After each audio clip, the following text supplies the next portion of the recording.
Partie 2, voilà, ça avait coupé, donc en fait, voilà, j'étais sur, la vidéo, «Laisse les pauvres riches et suis-moi».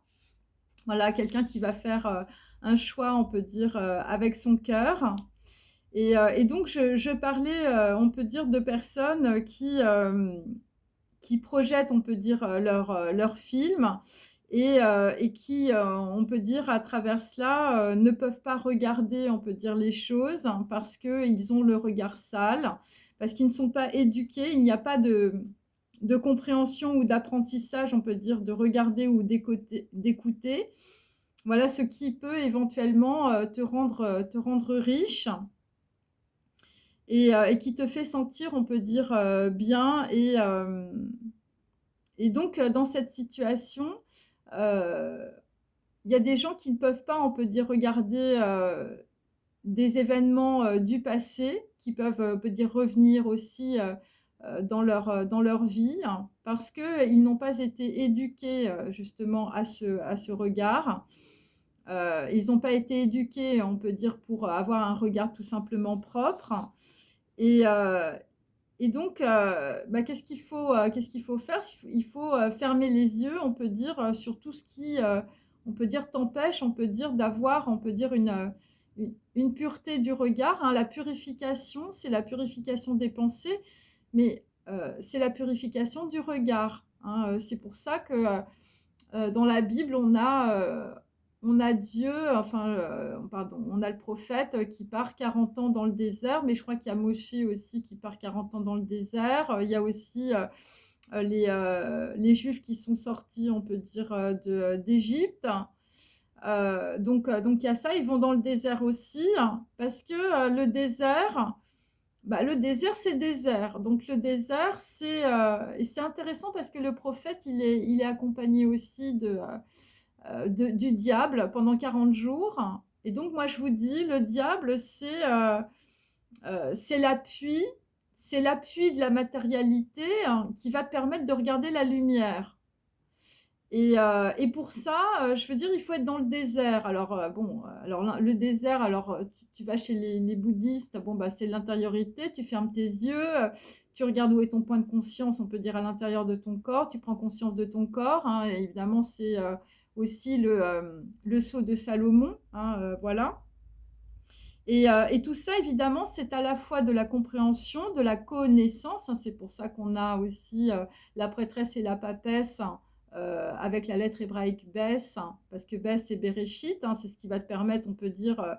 d'avoir une naissance, une seconde naissance, voilà, de te transformer et c'est un apprentissage, en tout cas, de regarder ou d'écouter, hein, ce qui va te rendre riche, évidemment, intérieurement, voilà, qui te fait, te sentir bien, heu et donc de fermer les yeux sur évidemment, des choses qui sont extrêmement néfastes, on peut dire pour toi, hein. C'est pour ça qu'il y a des gens, dire qui passent leur temps, dans des écoles, voilà, pour apprendre, pour comprendre, pour faire marcher ton cerveau et puis il y en a d'autres, je veux dire, c'est des grands feignants, hein, voilà, ton père ou ta mère, ils sont blindés et puis toi, tu vas être un ignorant toute ta vie et donc il y a aussi autre chose, il y a aussi se conformer aussi à la société, hein. C'est-à-dire que des gens qui ne sont pas conformes, on peut dire, aux valeurs, sociales, voilà, si tu es bourgeoise ou tu es un bourgeois, voilà, tu es un aristo, tu es, voilà, tu es un employé, voilà. Donc là, on peut dire, ben, si on peut dire tu sors du lot, je veux dire, les gens, ils vont te tomber dessus aussi, voilà et donc fermer les yeux, ne pas regarder, hein, ce qui te met, on peut dire, dans les dépendances. Donc, c'est fermer les yeux, c'est fermer aussi, ses pensées à des choses, je veux dire qui te collent dans les dépendances, voilà, c'est fermer ton écran de télé au lieu de d'écouter des trucs, je veux dire qui sont débiles. C'est-à-dire qu'en fait, tu vas segmenter, ton temps tu vas te dire: «Bah, là, j'ai pas l'intention de laisser passer ma journée à raconter, des salades». Donc voilà, donc tu vas commencer, on peut dire, à te faire un espèce d'emploi du temps, voilà, où, où tu vas voilà, bon alors, ça peut être par exemple lire pendant 1 heure quelque chose d'intéressant, ça peut être écrire, ça peut être, projeter, on peut dire des projets, hein, voilà. Ne voilà, c'est raccrocher aux gens, je veux dire, qui t'appellent toute la journée pour te demander, d'aller prendre un verre, d'aller voir une nana, ou un mec, te dire: «Bah tiens, j'ai Paul-Henri à te présenter, écoute, il est chaud, il t'aime bien», bah toi tu en as rien à foutre, hein, enfin je veux dire ton truc, voilà. Après voilà, après ça dépend des choix que tu fais, mais ce qui est important, c'est que les choix que tu fais, ce ne sont pas les autres qui doivent les faire à ta place, hein. Après, tu peux être hyper feignant, bon, bah, si tu es feignant, bon, bah, tant pis, je veux dire, c'est un choix de mais après, il faut pas ensuite, voir des gens, qui voilà, qui sont plus intelligents que toi ou qui ont, mieux réussi que toi et voilà, je veux dire, le mec ou la fille, je veux dire, qui a fait 10 ans d'études, je veux dire, qui a bossé comme une dingue et puis qui a réussi, on peut dire, à monter sa boîte, et puis toi, tu es là, je veux dire, tu es un feignant, je veux dire, tu as attendu que ton père ou ta mère te file l'héritage et puis après tu es dégoûté de la vie parce que, tu passes pour un con, je veux dire, à côté de gens qui sont, voilà, plus cultivés que toi. Bah, tu qu'à prendre des bouquins, tu qu'à bosser et puis, tu qu'à sortir, je veux dire, de voilà, de ton bocal, tout simplement. Mais, on peut pas à la fois, on peut dire, prétendre, à passer un concours et puis, pas bosser, pendant toute une année. Tu vois? Et puis se dire, «Ah bah, c'est dégueulasse», je veux dire, Paul-Henri, il a réussi son concours et puis moi, je veux dire, je l'ai pas eu, hein. Mais toi, tu pas bossé alors que Paul-Henri, lui, je veux dire, il s'est tapé sa prépa pendant toute l'année, tu comprends? Donc à un moment donné, je veux dire, voilà, il faut arrêter, de te dire, «Ouais, c'est dégueulasse la vie», je veux dire, «J'ai pas de chance», tu vois? Il y a ça aussi. Donc donc on peut dire donc il faut évidemment, on peut dire, sélectionner, on peut dire des actions que tu dois faire dans la journée. Voilà, donc il ne faut pas être un chien en laisse évidemment à ses dépendances, à YouPorn, à Netflix, et à la boîte aussi de raviolis, hein. Je pense, aux filles qui ont, 20-30 kilogrammes de trop. C'est pas parce que, dans votre société, je veux dire, on vous dit, «Ouais, mais tu bien», enfin, je veux dire, tu fais presque 100 kilogrammes, tu fais 90 kilogrammes, et tu mesures 1,60 m, enfin, je veux dire, c c là, tu es en train de mettre tu es en train d'avoir un problème, enfin en tout cas, tu vas avoir un problème de santé si tu continues à bouffer des burgers ou à mal manger, hein, voilà, ou à pas te renseigner pourquoi on peut dire tu as ce surpoids. OK, il faut que tu prennes conscience parce que les gens, je veux dire, tu vois, on te met des pubs à la con, moi c'est ce que j'appelle les pubs à la con. Ça vient aussi des États-Unis et des Américains. C'est un phénomène que j'ai étudié il y a une vingtaine d'années et donc pourquoi ils te mettent des pubs où il y a des nanas qui sont énormes, OK? C'est pour te décomplexer, d'accord, OK. Bon alors tu te décomplexes et tout, tu acceptes ton corps, machin, très bien. Mais c'est aussi pour que tu continues à être, on peut dire, un produit, hein, dans une société où en fait on va te demander de manger, je veux dire toute la journée, d'être à fond, dans la matérialité, mais ça, c'est pas un être humain, tu comprends? Donc là aussi, donc si je veux dire, tu manges mal, tu es à fond dans la matérialité, ta boîte de raviolis, enfin je veux dire, tu peux pas t'en passer, tu manges toutes les 3 heures des burgers, tu t'assois à tous les restaurants et tout ça, parce que tu as besoin de te remplir, mais il faut que tu comprennes que c'est parce que tu es vide, en fait. Voilà et que la société, elle est là, on peut dire, pour te caresser dans le sens du poil, pour que tu continues, hein, je veux dire, à aller bouffer ta boîte de raviolis tous les 3 heures. OK?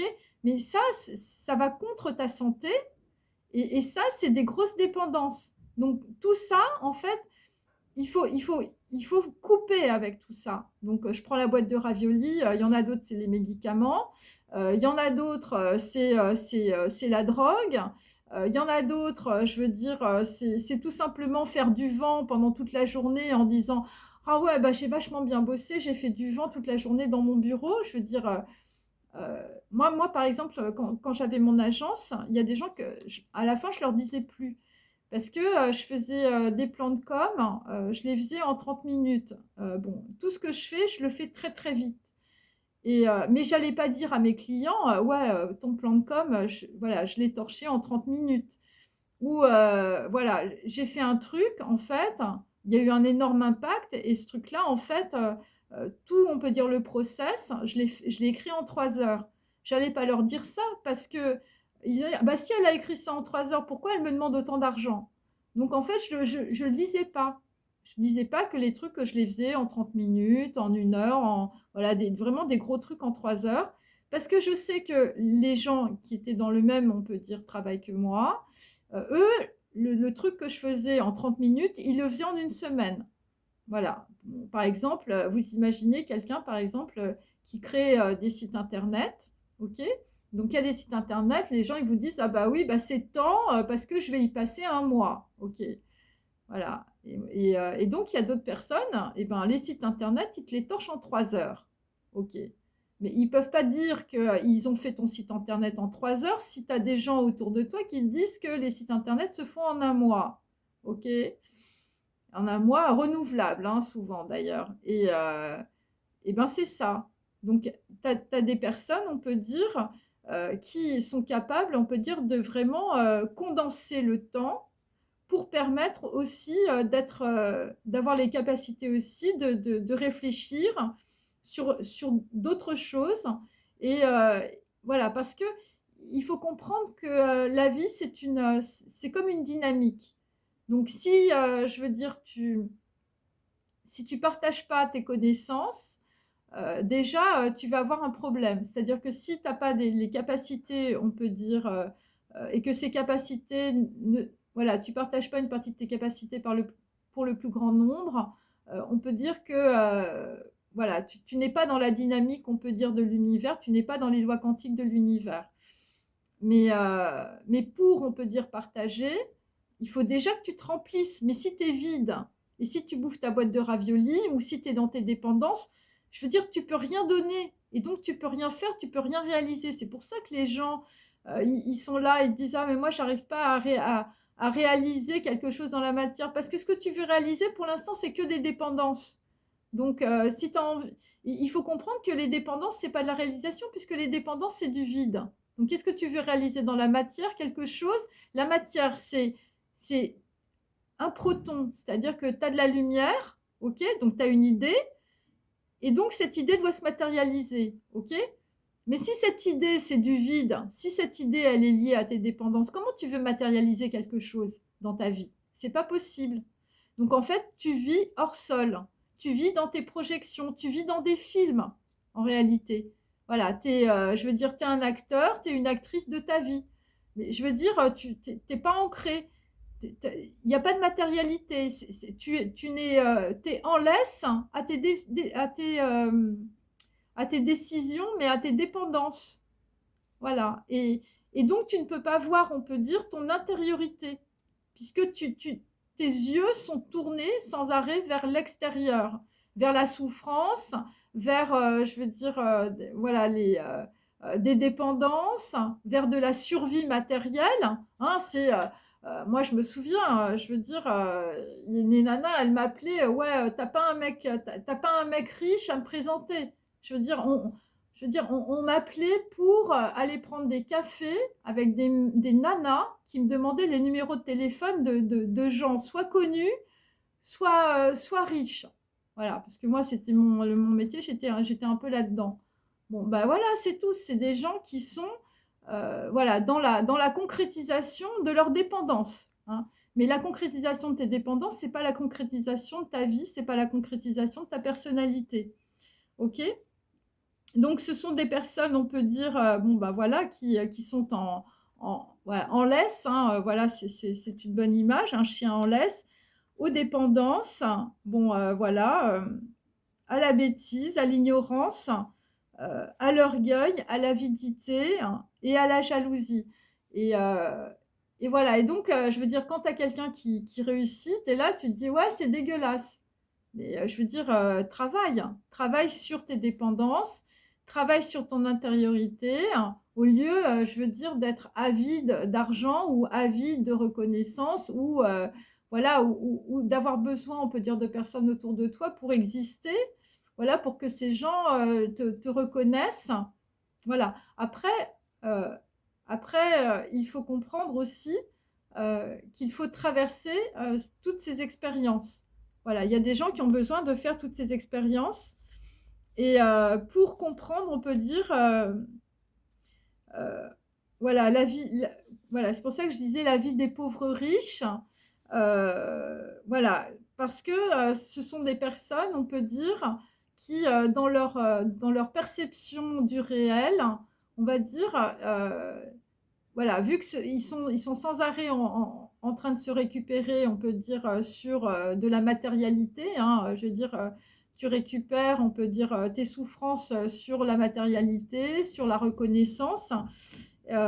Voilà et donc c'est pour ça parce que et de cette manière-là, parce que tu es riche, par exemple, parce que tu as de l'argent, tu as un bel appartement et ben, tu te crois supérieur aux autres qui n'ont pas, on peut dire, cette matière, mais en réalité, c'est juste des compensations parce que tu es vide et c'est, l'inversion des valeurs du monde.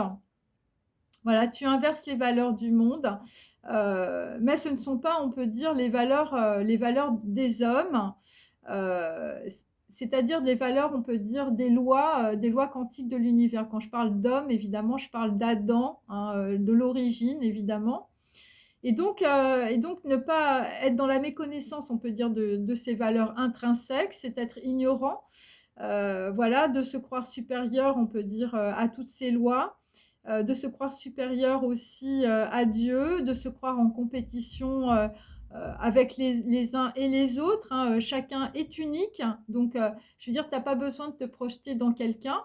Tu as pas besoin, de te dire, «Cette fille ou ce mec, il est mieux que moi».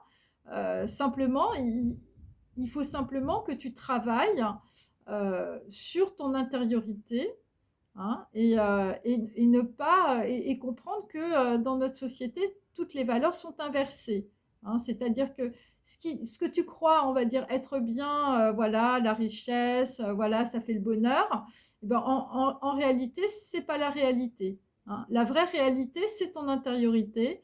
La vraie réalité, c'est des valeurs, humaines, c'est voilà, des valeurs propres, c'est avoir un regard propre sur les choses et non pas un regard sale, un regard qui te détériore le cerveau, un regard sur les dépendances, sur, voilà, des gens, je veux dire, qui sont dans des dépendances sexuelles, parce que ce sont des personnes qui ne sont que dans la matière, hein, que dans la matérialité, dans le pouvoir et dans la domination. Mais je veux dire, tu domines rien. Je veux dire, c'est juste, on peut dire, une inversion complète, on peut dire, du regard, on peut dire, sur la vie.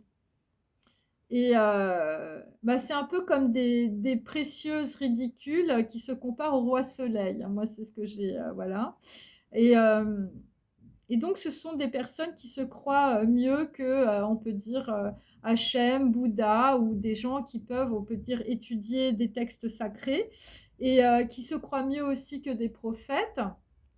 Alors que, je veux dire, c'est des gens qui vivent, hors sol, dans des vides, on peut dire sidérales, dans l'orgueil, et dans l'arrogance et donc évidemment, quand vous vous rendez compte, on peut dire, de ce tableau, eh bien, il est temps, de quitter, on peut dire, le rapport tordu que tu as aussi avec, la matérialité. Voilà, donc de quitter, on peut dire, les pauvres riches, hein, donc voilà et donc il faut suivre ton âme, hein, parce que, c'était, ce que dit ton âme, hein, c'était: «Il faut suivre ton âme, i suis-moi». Et donc c'est, la matérialité, c'est la matière et ton rapport au corps aussi et heu et donc c'est un rapport tordu, on peut dire, qui s'exprime, à travers, les conditionnements, à travers l'éducation, à travers notre société et parce que, par exemple, dans notre société par rapport aux femmes, moi, ce que j'ai remarqué, c'est que, voilà, c'est une société, on peut dire, de mentalistes, hein. C'est-à-dire, tu fais que des projections. Ta vie, je veux dire, c'est un monde de projections. C'est un monde de publicité, c'est un monde d'images et quand on est, on peut dire, dans le mental, on voudrait toujours être jeune, car on n'a pas conscience que le temps avance, hein. Quand on est dans le mental, en fait, on ne se rend pas compte que le temps avance et parce qu'on n'est pas dans la réalité, hein. On est dans les projections, voilà, c'est comme ça et donc on voudrait que l'année, précédente ressemble à l'année qui arrive. Voilà, c'est un peu l'année dernière à Marienbad, hein, pour les gens qui connaissent. On vit, où, ouais, où, par exemple, des films, genre un peu Nouvelle Vague, ce genre de choses et on vit dans la peur que tout change et heu et donc il faut se réveiller, on peut dire, parce que, on voilà, c'est-à-dire que c'est comme si vous combattiez contre les lois quantiques de l'univers. C'est comme si vous combattiez contre la dynamique, on peut dire, de la vie. Voilà, vous ne voulez que rien ne change et donc la dynamique, c'est, Aleph, Mem et Tav. Donc c'est le début, c'est la mort, c'est pour ça que je l'avais dans mon tirage hier et Tav, on peut dire, c'est le cycle. C'est le cycle, on peut dire, voilà, de la déconstruction et de la reconstruction et donc on est sur un début là, en l'occurrence et donc c'est pour ça que moi j'ai, des choses, on peut dire, qui se représentent. Le cycle des morts et des vivants et de tes réincarnations successives qui s'expriment dans ta vie, hein. Et toi, on peut dire, si tu es dans le mental, si tu es en laisse à tes dépendances, quelles qu'elles soient, eh bien, tu bloques. Tu bloques, on peut dire, cette roue, hein, c'est pour ça qu'on a la roue du karma, on a la roue de la fortune dans le tarot, on a tout ça. C'est un cycle et tu empêches, on peut dire, le karma de s'exprimer pour que le cycle, permette, on peut dire, l'intégration de la lumière dans la matière et que ce cycle, on va dire, permette, cette intégration et que ça permet en tout cas que ça se fasse et donc c'est notre société. Donc c'est comme si vous voulez, dans notre société, matérialiste, on était dans un espace-temps où on peut dire, on vous tient en voilà, on vous tient vivant, on peut dire, en lien, qu'avec des dépendances, qu'avec de la pub, qu'avec YouPorn, qu'avec, Netflix, qu'avec des médicaments, mais vous êtes en perfusion en réalité, par rapport à des choses qui vous empêchent, on peut dire, d'exister, hein, voilà et on vous dit avec beaucoup de publicité, on vous dit que ça c'est la réalité, ça c'est votre vie, hein.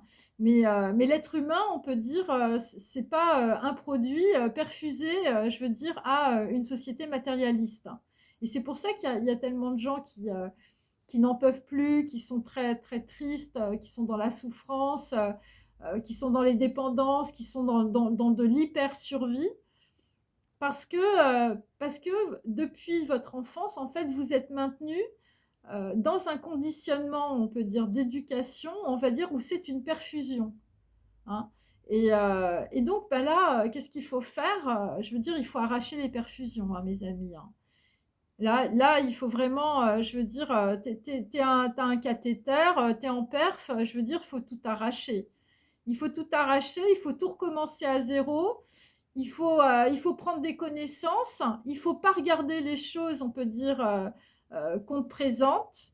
Voilà, il faut avoir les yeux propres, il faut se laver les yeux, hein, au sens propre comme au sens figuré, parce que tes yeux, c'est ta projection. C'est la projection de ta vérité, c'est la projection de ta réalité. Et donc, si tu, tu nettoies pas, on peut dire, tes yeux, si tu te laves pas, on peut dire, le cerveau, hein, c'est pour ça que j'ai le lavomatique aussi, hein, voilà, eh bien, tu ne peux pas matérialiser, on peut dire, la lumière dans ta vie, hein. C'est-à-dire que tu seras toujours perfusé à des gens, à du vide, tu seras toujours perfusé à tes conditionnements, à ta souffrance, à tes médicaments, à ton film de cul, à Netflix. Et c'est ça qu'il faut enlever. C'est toutes ces perfusions-là que tu as depuis que tu es jeune. Il faut tout arracher, il faut tout recommencer. C'est très important. Et si, voilà, Parce que là, en fait, eh bien, tu empêches, on peut dire, le karma de s'exprimer, heu et tu empêches en réalité l'intégration de la lumière dans la matrice. C'est-à-dire que, c'est pas simplement l'intégration de la lumière dans ta vie à toi, c'est l'intégration de la lumière dans ta généalogie, c'est-à-dire par rapport à tes enfants. C'est-à-dire que si tu bloques ton, je veux dire, ton cycle de vie, voilà, comme, peut-être beaucoup d'ancêtres l'ont fait avant toi, eh bien, si tu as des enfants, qui ont des talents, eh bien, il y a des gens, si vous voulez, ils ne vivent par exemple que par la musique, ou ils ne vivent que par le dessin, ou ils ne vivent que, voilà, par, on peut dire, voilà, des gens par exemple qui font des robes, des choses comme ça. Et heu et donc, si toi tu arrives pas à débloquer ton karma de ton côté, si tu arrives pas à faire venir la lumière, je veux dire ton fils ou ta fille, qui ont des super talents, on peut dire ils pourront pas exprimer. Et il y a des gens dans des généalogies, moi je l'ai vu, heu et bien, il y a toujours une situation qui fait que ça s'arrête, hein, et ça s'arrête de façon brutale. Et surtout quand on est lié à des dépendances, hein, des dépendances sexuelles, des dépendances, à la drogue, les dépendances aux médicaments. Voilà, je veux dire, le truc, il se crée pas, en fait, hein. S'il y a pas de lumière, s'il y a trop de matière, trop de matérialité, trop d'argent, trop, de vide intérieur et je veux dire sidéral, je veux dire, non seulement toi, dans ta vie, tu arrives pas à créer des choses, OK? C'est-à-dire que tu es en perf, tu es en perfusion, je veux dire par rapport aux gens qui t'entourent, tu en peux plus, tu étouffes, OK? Mais il faut penser que les enfants, hein, les générations futures, c'est la même chose, hein. Par exemple, quand on prie, par exemple, le Sutra du lotus, Heu eh bien, on dit, enfin, c'est écrit dans les textes, hein, mais je pense que c'est aussi, par exemple, les gens qui étudient la Torah ou voilà, tous les textes sacrés sont des textes de lumière en réalité. Eh bien, tu pries pour les 7 générations précédentes, donc tu pries pour tes ancêtres, hein. C'est pour ça qu'en Chine, il y a 70 des Chinois qui pratiquent le culte des ancêtres, c'est pas pour rien, hein, bien sûr. Parce que quand tu envoies, on peut dire, de la lumière à tes ancêtres te renvoient de la lumière, hein. Je veux dire, c'est quantique, hein. C'est comme un écho. Je veux dire, tu es en haut de la montagne, tu as ton tambour, tu tapes dans le tambour, tu fais du bruit, OK? Parce que les prières, ce sont des ondes et donc tu vas recevoir, on peut dire, un écho, hein. Et bien là, je veux dire, c'est une analogie et c'est dans tous les domaines, hein. C'est-à-dire que ce que tu envoies dans la réalité, c'est ce que tu reçois. Si tu envoies, du vide, tu reçois du vide. Si tu envoies des prières à tes ancêtres, de la lumière, des textes sacrés, si tu travailles, si, je veux dire, tu te laves les yeux de toute la merde que tu regardes tous les jours, et ben, c'est clair que tu vas recevoir la lumière, OK? Et que tes ancêtres qui pouvaient être dans la nuit, on peut dire, ils ont aussi la possibilité d'aller vers la lumière. Bon, ça, c'est encore un autre truc. Et quand tu pries pour le Sutra du lotus, tu pries aussi, hein, ou quand tu pries tout court, hein, tu pries la Vierge, qu'est-ce que tu veux, n'importe quelle culture. Eh bien, tu vas aussi, prier pour, envoyer de la lumière aux 7 générations qui suivent, donc tes enfants, tes petits-enfants, tes arrière-petits-enfants et tout ça. Voilà. Chez les juifs, ça s'appelle, des brachas, je crois. Voilà, après je connais pas trop. Mais mais en fait, c'est ça, c'est, on peut dire, des ondes lumineuses qui vont te permettre, on peut dire, de traverser, on peut dire, voilà, voilà, ce karma, heu voilà et d'intégrer, on peut dire, la lumière dans la matière, OK? C'est-à-dire que tu vas changer, ton rapport à la matérialité, hein. C'est parce que ton rapport est tordu, en fait, à la base, OK? Donc au début, il faut retirer les perfs, d'accord? Et puis après, il faut, par des textes, comprendre, analyser le vrai rapport que tu as, on peut dire, à la réalité, heu, à ton expérience et ça, on n'est pas dans le temps, hein. Donc c'est pour ça qu'il faut analyser le passé transgénérationnel, le passé des ancêtres, heu, il faut analyser aussi, le sens de tes expériences parce que tout ça, ça a un sens et heu et donc le sens, c'est la connaissance, hein. C'est-à-dire que, si on peut dire, tu n'intègres pas, on peut dire, tous ces enseignements, si tu n'intègres pas la lumière dans la matière, je veux dire la matière est morte, hein. Je veux dire c'est et tu es mort. Même si tu es vivant, de toute façon, tu es mort, OK? Parce que tu n'es plus dans le cycle de la transformation, hein. Il faut comprendre que les gens qui sont vides, ils sont morts, hein. Même si tu es très riche, même si tu as ta belle Ferrari, même si tu as ton beau château, même si tu as ton appartement, tu es mort à l'intérieur, en fait. Voilà. Parce que tu t'es emmuré, heu, dans, dans un rapport tordu, on peut dire, à la réalité, qui est un rapport de vide. Voilà et c'est la société qui crée ça, hein. C'est vraiment, c'est la société qui a décidé que, les gourous, c'était les gens riches. Voilà, c'est ce que je veux dire, hein. C'est-à-dire que, maintenant, par exemple, dans notre société, avant, c'était les philosophes, hein. C'était les gens qui étaient intelligents, voilà, c'était Descartes, c'était Montaigne, voilà. C'était pas forcément des gens, qui étaient religieux.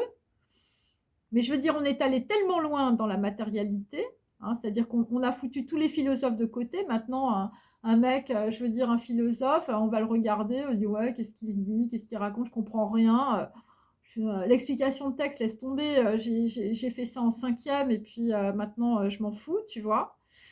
Mais tu comprends plus rien à rien en réalité. C'est-à-dire que, ta vie, c'est un baseline, hein. Tu te fais baiser, on va dire, à chaque fois, je veux dire, qu'on t'envoie, je veux dire, un truc sur Twitter. Tu vois, c'est le baseline, de la publicité, tu vois? Ta vie, finalement, c'est un enchaînement de pubs ou de spots de pub, tu vois?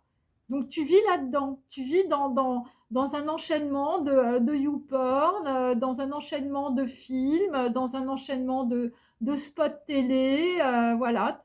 Tu es devenue une marionnette, on peut dire, sur les voilà, dans une société, on peut dire, qui n'a plus aucun sens.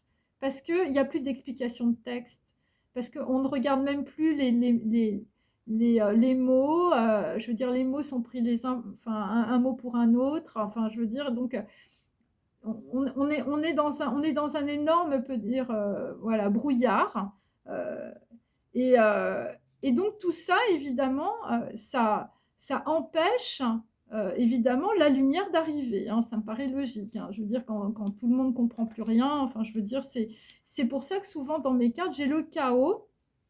Voilà, heu et donc, ce qu'il faut comprendre, c'est que toutes ces personnes, on peut dire, sont élevées, on peut dire, en batterie, pour que, on peut dire, ces gens-là, on peut dire, n'évoluent pas, hein, d'accord? Et plus tu es dans la matérialité, hein, et moins tu as de lumière et évidemment, plus tu es pauvre. C'est pour ça, on peut dire qu'il faut quitter, les pauvres riches, hein. Il faut surtout, quitter la pauvreté, de la matière, pour on peut dire, pour aller, on peut dire, pour aller vers la lumière et vers la joie. Voilà, moi j'avais écrit «Ivre de lumière et de joie» parce que ça me faisait penser à un film, japonais, c'était, Ivre de peinture et de vin. C'était, un film extraordinaire et que je vous recommande. Et donc, la joie te fait regarder vers la lumière. Donc éloigne-toi des gens qui t'empêchent de regarder ta lumière, éloigne-toi des gens qui te dévalorisent et qui t'empêchent d'être heureux ou heureuse. Libère-toi de la matérialité pour être libre. La liberté, la joie, la lumière, tout est contenu dans ton corps. Quand tu tournes ton regard vers toi et que tu ne te projettes plus, on peut dire, sur les autres, parce que les autres, c'est du vide pour te remplir et aussi, on peut dire une course effrénée, pour posséder, on peut dire, posséder des biens matériels ou posséder des personnes. Et il y a aussi autre chose, c'est-à-dire qu'en fait, ce qu'il faut comprendre, c'est pas une diatribe contre la matière, puisque la matière est un appui, pour la lumière. C'est une diatribe contre, on peut dire le lien tordu, hein, des des des des gens par rapport, on peut dire à cette matérialité. C'est-à-dire qu'en fait, la matière, elle est ce qu'elle est, mais on l'utilise mal. Et on ne met pas, on peut dire la lumière, on ne met pas l'information nécessaire, on peut dire dans cette matière pour, on peut dire, pour qu'elle puisse exister d'une autre manière, hein, voilà. Et quand tu ne possèdes pas pour toi, mais pour une réalisation qui est plus grande que toi, tu prends la dimension de ce que, la lumière, c'est-à-dire Dieu, l'organisation des particules, qui suit une trajectoire, signifie. Et donc il faut comprendre, en réalité, ta vie, c'est un plan quantique, OK? Donc je veux dire, bon, quand tu as arrêté, on peut dire, de faire des projections, tu te rends compte de ta matrice, OK? La matrice, on peut dire, c'est une enveloppe, mais c'est pas une enveloppe, on peut dire, c'est pas un paquet de viande, hein, c'est un émetteur-récepteur, hein, c'est le émettre, hein, par exemple. Et donc si tu veux, tu es amené à avoir une réalisation qui est plus grande que toi. Pourquoi? Parce que, cette réalisation, elle participe du passé, du présent et du futur, OK? Et donc c'est une dématérialisation, du passé qui revient dans le présent, OK? Et donc c'est une trajectoire, ça peut être une trajectoire, transgénérationnelle, une trajectoire généalogique, une trajectoire, on peut dire, avec une nouvelle organisation, de particules, hein, aussi. Hem Et donc, tout cela, on peut dire, est une réalisation qui te dépasse, hein, évidemment. Toi, tu es un être humain, enfin, je veux dire, tu es né, je veux dire, dans les années 60, dans les années 70 ou dans les années 80 ou même plus tard. Et puis là, tu te dis: «OK, mais de quoi elle me parle, Ozar? Parce que là, je comprends plus rien». Et donc c'est une trajectoire, hein. C'est-à-dire que, dans une généalogie, tu es une particule, hein, voilà. Mais, je veux dire, tu fais partie d'une lignée de lumière, OK? Et c'est ça qu'il faut capter. Et donc, tu matérialises, on peut dire, dans ta vie, hein, des choses qui ont été matérialisées dans des vies précédentes, dans ta généalogie, OK? Et donc, quand tu t'es nettoyé les yeux, hein, on peut dire, je veux dire, quand tu as fait, voilà, tout ce que je te dis, là, tu as arrêté ta boîte de raviolis, hein, et bien, quand tu captes en tout cas que tu es une trajectoire, hein, c'est-à-dire tu es sur une ligne et tu es un point sur une ligne, OK? Et ça te dépasse, OK? Parce que tu fais partie d'un plan quantique, OK? Eh bien, il faut être capable en tout cas de voir, cette union mystique ou quantique. Voilà, parce que c'est ça le sens, OK? Et la conscience de la trajectoire de la lumière, heu te tient de la connaissance, on peut dire, entre l'appui, samek, et la projection, de l'œil de la louange que tu reçois. C'est-à-dire, heu, c'est les 2 en même temps, OK? Et ça, c'est la conscience, hein. Chez les juifs, c'est le da'at, je crois. Mais c'est la conscience de la trajectoire, c'est la conscience du sens, en tout cas, de ta vie, c'est la conscience du plan quantique.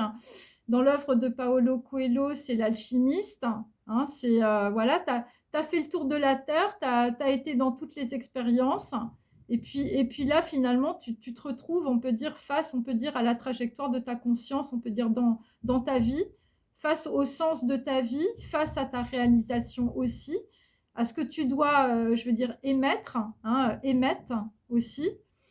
Et on peut dire que, l'outil, c'est l'œil, hein. Donc tu as intérêt à avoir les yeux propres, hein.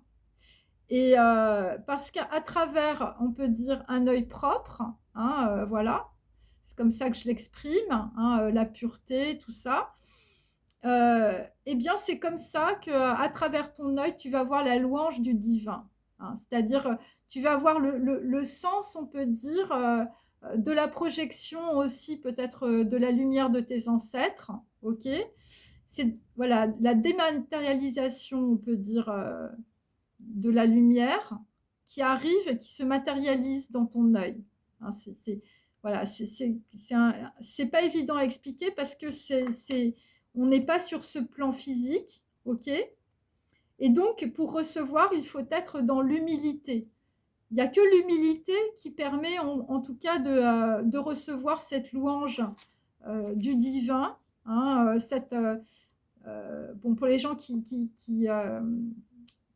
voilà, qui croient pas en Dieu, c'est, une, une idée instantanée, hein, une connaissance instantanée, un truc que tu as pas vu et là, je veux dire dans l'interstice de la porte, tu vois la lumière alors que tu es dans une pièce où il n'y a que de l'ombre et l'appui, on peut dire, de la lumière, c'est la matière inscrite dans une dynamique, je veux dire, c'est Aleph, Mem et Tav. C'est mort, renaissance et un cycle, hein. C'est aussi la carte de. C'est la roue de la fortune dans le tarot. Et c'est ça qu'il faut comprendre. Il faut comprendre que les expériences, voilà, le Samek, le diable, les expériences, la dépendance, la sexualité, tous les trucs, je veux dire, on peut dire mal compris ou mal organisés. En réalité, c'est un appui. C'est un appui à condition qu'il y ait un sens. Et pour qu'il y ait un sens, il faut qu'il y ait une trajectoire et il faut qu'il y ait une conscience. Voilà. Et la conscience, elle vient de la connaissance.